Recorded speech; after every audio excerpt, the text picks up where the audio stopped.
से शुभ गुरुवार से समय 4:45 मुझे वर्षा हेले भी आपन एक्सरसाइज करिया पड़ो।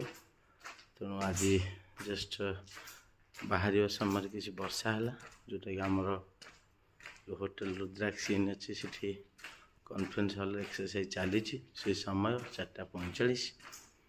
तेणु प्रत्येक दिन प्रत्येक व्यक्ति निर्दिष्ट समय उठंतु, खाद्य को संतुलित हिसाब से खातु जोटा कि आपन को हजम करने सुविधा हम। संध्या 7टा पूर्वर खातु जो शीघ्र उठिपारे, एक्सरसाइज करें।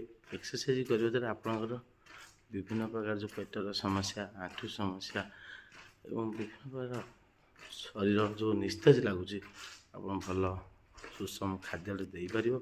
प्रत्येक दिन प्रत्येक व्यक्ति ये एक्सरसाइज कंटिन्यू करंतु, देह को सुस्थ रखंतु और निजर परिवार को सुस्थ रखंतु।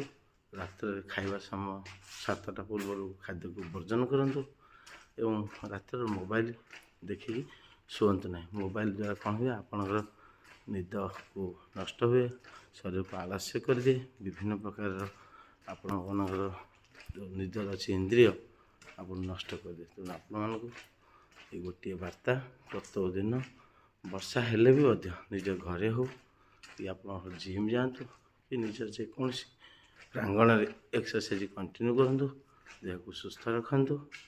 ये सब आमर संदेश वार्ता आपन पठाऊँ, आपन देखु एवं एक्सरसाइज कंटिन्यू करूँ।